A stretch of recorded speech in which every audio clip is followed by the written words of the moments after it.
दुनिया की सबसे बड़ी स्किल कम्युनिकेशन। जिस बंदे ने बोलना सीख लिया वो बंदा पढ़ा लिखा ना भी हो तो आज करोड़ों का मालिक है। आप सारे बिजनेसमैन, पॉलिटिशियन, एक्टर्स को देख सकते हैं।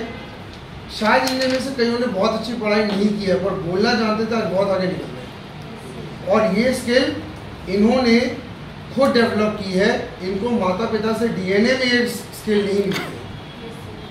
तो आपको ये ध्यान रखना है कि करोड़पति बनने का सबसे पहला ऑप्शन क्या है? पहले बोलना सीख लो और वो भी इफेक्टिव बोलना। कम्युनिकेशन स्किल्स के अंतर्गत आज हम लोग यहाँ पे बहुत सारे टॉपिक्स देखेंगे जो आपके सामने यहाँ पे देख रहे हैं, जिनमें से सबसे पहले हम बात करें कम्युनिकेशन स्किल्स होता क्या है। आपको यहाँ पे ध्यान रखना है कम्युनिकेशन स्किल्स से 4 चीज़ों से मिलकर बना हुआ है। पहला रीडिंग, यानी आप ज़्यादा से ज़्यादा रोज़ कुछ पढ़ें। दूसरा राइटिंग, आप लिख भी सके। तीसरा स्पीक, आप बोल भी सके। और चौथा सुन भी सके। जब 4 चीज़ आप बहुत बेहतर करते हैं तो कम्युनिकेशन ऑटोमेटिक बेहतर हो जाता है। कम्युनिकेशन में हम करते क्या? अपनी बात दूसरों तक पहुंचाते हैं। लेकिन जब आप अपनी बात दूसरों तक पहुंचाते हैं तो सामने वाला पर्सन आपकी बात अगर समझ सक रहा है, यानी आपका कम्युनिकेशन बेटर है। ठीक है, हम एग्जाम्पल के तौर पे जैसे बात करते हैं हमारे माननीय प्रधानमंत्री श्री नरेंद्र मोदी जी की। तो नरेंद्र मोदी जी की एक बहुत अच्छी बात जो हम लोग देखते हैं वो क्या है? वो अपनी बात बहुत बड़ी जनता तक पहुंचाने में माहिर है। और वो भी जिस उम्र में खड़े हैं उस उम्र में अक्सर इंसान थोड़ा सा बोल नहीं पाता, लेकिन हमारे माननीय प्रधानमंत्री जी बोल भी लेते हैं। और प्रेशर तो है क्योंकि देश चला रहे हैं, तो हमें ध्यान रखना है कि उनसे सीखना चाहिए कि बोले कैसे। दूसरी इंपॉर्टेंट चीज़ आपको ध्यान रखना है जो कम्युनिकेशन स्किल्स का मैं आपको डायग्राम से बता रहा हूँ। कम्युनिकेशन स्किल्स में देखिए जो 4 मैंने प्रमुख स्किल्स आपको बताए, इन 4 प्रमुख स्किल्स में ध्यान रखिएगा। सबसे मेन होता है लिसनिंग। जो बंदा सुनना जानता है वो बोलना भी जानता है। आपका माइंड ध्यान रखिएगा कान से ज़्यादा ऑपरेट होता है आंखों के मुकाबले। तो अगर आप बहुत अच्छी बातें अगर आप सुनते हैं तो देखिएगा आपके बोली में भी वो चीज़ झलकती है। जैसे एक प्रैक्टिकल करिएगा, आप लगातार 1 महीने मंदिर में जाके कुछ अच्छे भागवत या कोई अच्छे मंत्र आप पढ़िए, आप देखिएगा आपको ऑटोमेटिकली वो मंत्र आने लगता है। बहुत कठिन मंत्र है, आप उसको पढ़ भी रहे तो समझ में नहीं आता, वो सुनते सुनते मंत्र आपको बनने लगे, क्योंकि हम लिसनिंग स्किल हमारा सबसे ज़्यादा मेन है। तो पहला स्किल क्या मेन है आपका? लिसनिंग, सुनना सीखो। दूसरा आपको ध्यान रखना है सुनने के बाद आप उसको बोलना सीखो। ठीक है, हमारी ज़िंदगी में ध्यान रखिए कान और मुंह का ज़्यादा गेम है। आप ध्यान रखिएगा, इसलिए आज इतने कमज़ोर है क्योंकि आपने कॉलेजों में भी ध्यान रखना कभी लेक्चर नहीं सुने ढंग से। अगर ढंग से लेक्चर सुने होते तो आज शायद आप अपने लाइन में बोलने वाले बन जाते। आज जैसे हम देखते हैं कि कॉमर्स के ग्रेजुएट को कॉमर्स नहीं बनता, आर्ट्स के ग्रेजुएट को आर्ट्स नहीं बनता, साइंस के ग्रेजुएट को साइंस नहीं बनता है। इसका रीज़न क्या है? कॉलेजों में लेक्चर्स जो प्रोफेसर देता आप कहाँ सुनते हो? आप तो उसमें रहते ही नहीं। तो सुनते नहीं हो तो दिमाग में कुछ रहता ही नहीं। और जब बोलने के लिए आपसे एग्ज़ाम्स होते हैं या कहीं पे इंटरव्यू पे जाते हैं तो बोल ही नहीं पाते क्योंकि कभी सुना ही नहीं उस चीज़ को। तो 45% सुनो और 30% आपको बोलना है। इसके बाद आप लोग क्या करें? रीडिंग स्किल्स भी बढ़ाइए, जो 16% बड़ा इंपॉर्टेंट है। आप सबको ये मैं कह दे रहा हूँ, रोज़ आप कोई अच्छी बुक या कोई अच्छी चीज़ों को पढ़ें। डेली का मैं आपको कह रहा हूँ। हमारे भारतीय संस्कृति में पहले के ज़माने में बच्चों को माता पिता सिखाते थे कि अच्छे हनुमान चालीसा, गीता, कुरान, जो भी आपके है, बाइबल ग्रंथ, गुरु नानक के ग्रंथ साहब जो है, कुछ भी आप उसको पढ़े। अगर आप पढ़ते उस चीज़ को तो क्या होता है आपके दिमाग में वो एक सेल्फ प्रोग्रामिंग होने लगती है। आज आप ये बताइए कि आज आपके मेंटली कमज़ोर होने का मेन कारण क्या? आज आप हर दिन कोई अच्छी चीज़ पढ़ते ही नहीं हो। कभी न्यूज़पेपर में भी क्या पढ़ते हैं? इसने उसको मार दिया, उसने लूट के भाग गया। और अभी जो तूफान आया है उस तूफान का सब पढ़ रहे हो, लेकिन कोई अच्छी बात आप लोग नहीं पढ़ रहे। कुछ अच्छी बातों को रोज पढ़े क्योंकि आपको इसकी प्रोग्रामिंग करनी है। आपको ध्यान रखना है कि आपके दिमाग की प्रोग्रामिंग आपकी इतनी वीक आज हो चुकी है कि आप सब लगभग हार मान चुके हैं कि आपका कैरियर कभी नहीं बन सकता। जबकि कैरियर बनाने का अपॉर्चुनिटीज कभी खत्म नहीं हुआ, आप दिमागी तौर से हार गए। और चौथा क्या? लिखो चीज़ों को। 9% क्या होता है? राइटिंग स्किल्स में जाता है। जो बंदा चीज़ों को लिखता है अक्सर देखा गया है कि वो अच्छा बोल भी पाता है। पुराने ज़माने के बच्चे सबके माता पिता की बात करें, चाचा चाची की बात करें, उन लोग अपने सब्जेक्ट में बहुत मजबूत हुआ करते थे। इसका कारण क्या है? एक तो रोज़ स्कूल में जाते थे, आप तो जाते ही नहीं। फिर बोलते भी थे, आप बोलते ही नहीं। अच्छा पढ़ते भी थे, आपको पढ़ना है नहीं। और लिख के उस चीज़ को याद करते थे, आपको करना ही नहीं है। तो जब चारों चीज़ें नहीं करोगे तो आपका कम्युनिकेशन क्या हो गया, पैटर्न गड़बड़ हो गया, दिक्कत में आ गया। और ये आपको ध्यान रखना है कि इस कारण से आप ये देख पा रहे हैं कि आज आपको जहाँ पे अपनी बातें रखना बनना चाहिए था, बातें रख नहीं पा रहे। तो ये 4 चीज़ें मैंने आपको बताई। आप लोग में से जो लोग आए तो वो फोटो भी किस तरह की और लिखते भी जाइएगा अपनी कॉपीज में कि ये जो बताई गई है। तो कम्युनिकेशंस में आपको ध्यान रखिएगा, इन एलिमेंट्स के अंतर्गत हमें काम करना पड़ता है। हमारे कम्युनिकेशन पैटर्न में ध्यान रखिएगा, सेंडर, मैसेज, चैनल, रिसीवर, ये सबसे मेन है। और इनमें आपको ध्यान रखना है, आपको नॉइस और फीडबैक अपने कंट्रोल करने पड़ेंगे। सभी यहाँ पे ध्यान दीजिएगा, कुछ इंपॉर्टेंट चीज़ आपको बता रहा हूँ, सभी ध्यान दें। जब आप बोलना चालू करते हैं तो आप बन जाते हैं सेंडर, और आपको यहाँ पे ध्यान रखना है कि सेंडर जो होता है ये हमेशा माना जाता है कि ये अपने फील्ड का माहिर खिलाड़ी होगा। जैसे आपके शहर में या आपके कस्बे में मान लीजिए कोई भगवत गीता करने आया और व्यासपीठ पे बैठा हुआ, आप क्या मानेंगे उसको, या तक सब्जेक्ट का नॉलेज वाला मानेंगे आप उसको।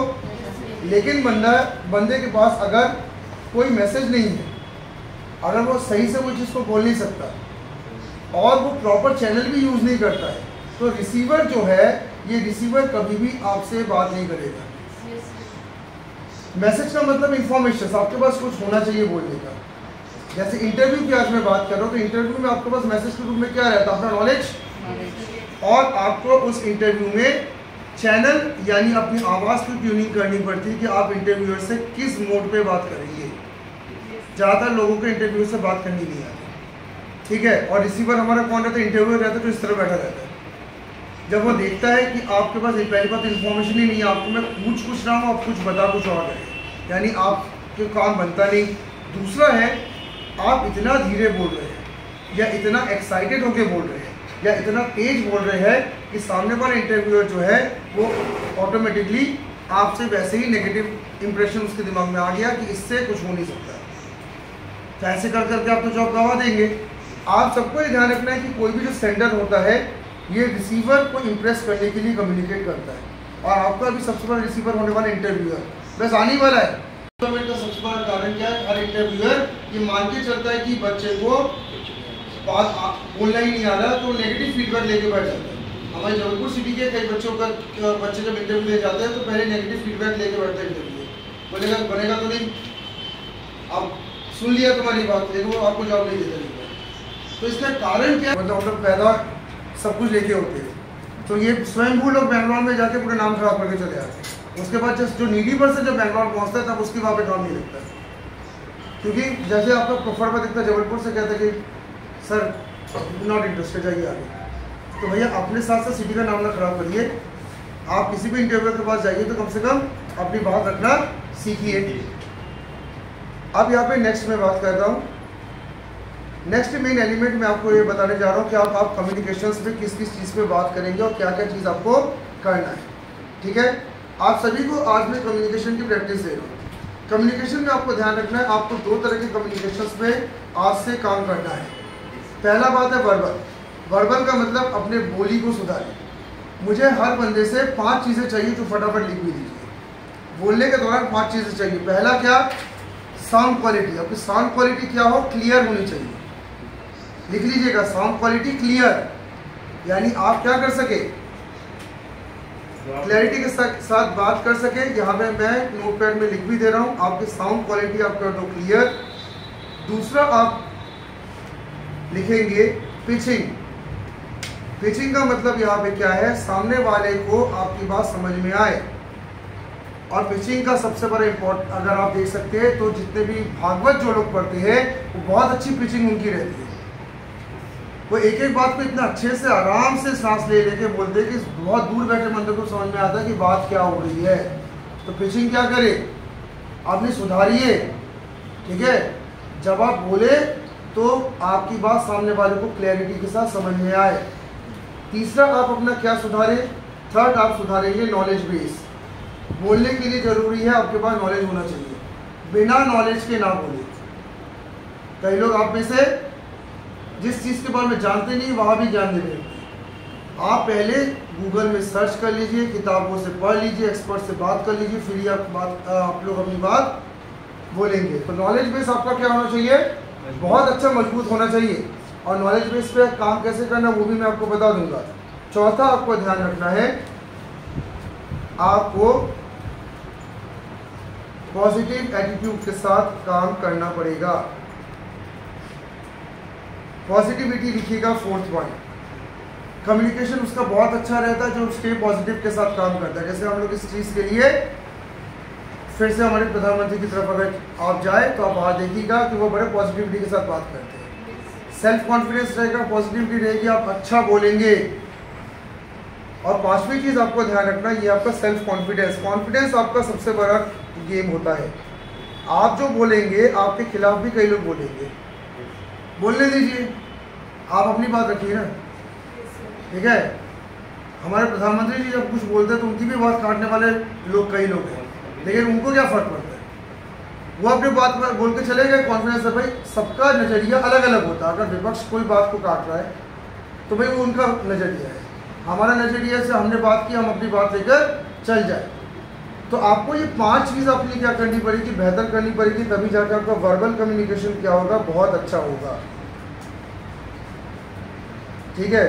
और वर्बल कम्युनिकेशन कितने दिन में अच्छा होता है बताइए, कितने दिन में?